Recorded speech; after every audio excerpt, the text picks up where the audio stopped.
There's no need to demolish an old garage with a severely sagging roofline. Here's an inexpensive fix that straightens the roof and repairs a rotted foundation. This house was built in 1900. About 50 years later, somebody built the garage. Wasn't maintained very well though. It has a drooping roof line, a rotted foundation from water, and all the garage doors were nailed shut for some reason. So great excuse to go buy a new truck, get some wood, and restore the garage to its original splendor. The garage sagged because there's only 3 ceiling joists where there should have been many, but the garage was worth keeping because it had this unique design of having access from the front street and the rear alley through 2 offset doors. Considerable rot from ground contact at the base. Somebody tried to seal it with foam. Nailed shut the garage door, both of them. But the major concern is raising the roof line. Glued and nailed new sister beams to the existing rotten wall studs to maintain the roof height, using at least 7 nails per stud. And next is to loosen the garage door. Turn the handle. Ta-da!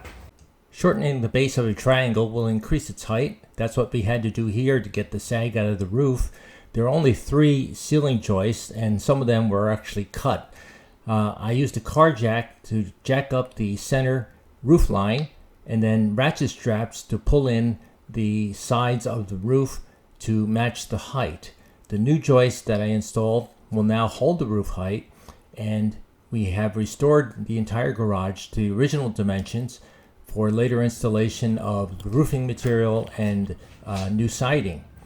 Ratchet straps were used to connect each pair of roof truss to complete the bottom of the triangle. These 9 ratchet strap pairs were used to tighten the distance between the bottom of the rafters, thus raising the roof line gradually, as we also jacked it up in the center using a 4x4 post, which was anchored to a floor jack using a carriage bolt in the bottom so it would not move, and using a 2x4 at the top that matched exactly the roof truss so it would not move around.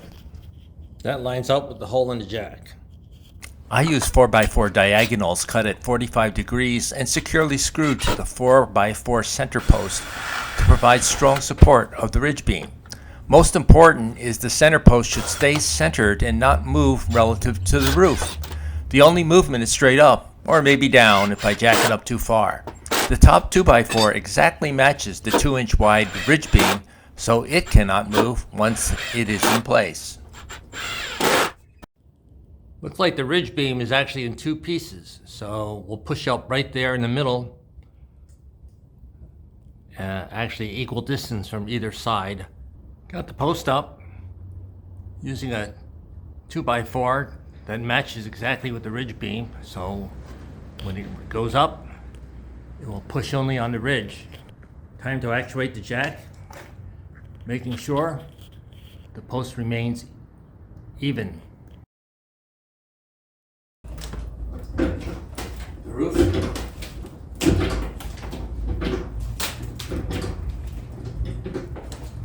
Creaking here and there. As we jack up, we're going to tighten the ratchet straps. Each strap is rated at 300 pounds, except the wide yellow strap in the middle that's rated at 2 tons. This is just what I had in stock. It's more than adequate to pull the rafters as they are raised by the 3-ton floor jack. I kept the garage door rails in place with temporary supports so they did not interfere. You can approximate how straight the roof line is by the edge of the camera. I didn't think I'd get it on first try, but looks pretty darn straight at this moment. Maybe just a few clicks more. Post is still nice and straight, and there's no pulling of the beams away from the ridge beam.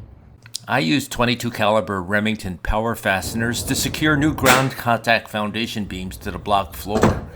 The prior owners nailed in several diagonal pieces to keep the shack standing up. So as these pieces were removed, it was good to verify that each wall was plumb. Each of the new ceiling joists were laser cut to match the angle of the roof beams. Local critters placed paw prints on the joists to indicate no animals were harmed in the making of this video.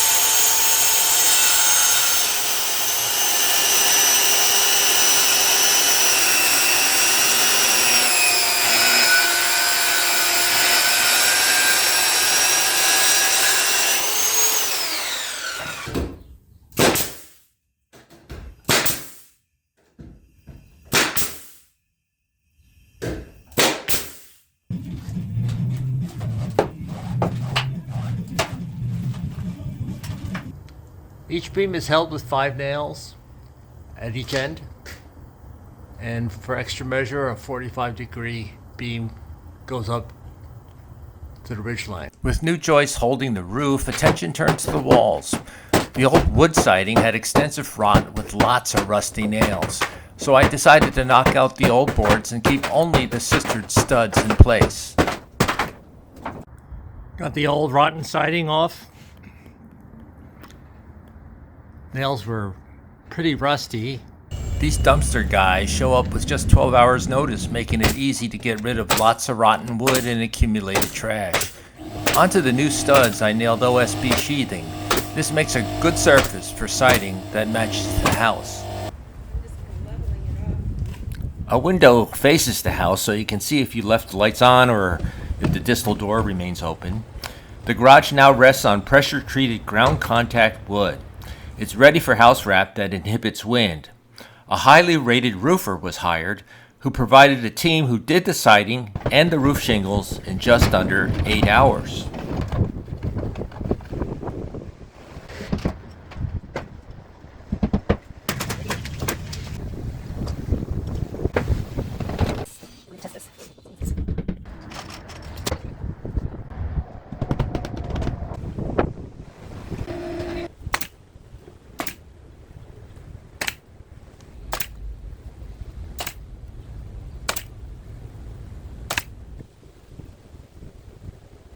The prior owner estimated $30,000 to remove and replace this garage. This project was completed for about 1/10 or about $3,000 and was completed in 30 days. This shack will likely accompany this house for the next half century.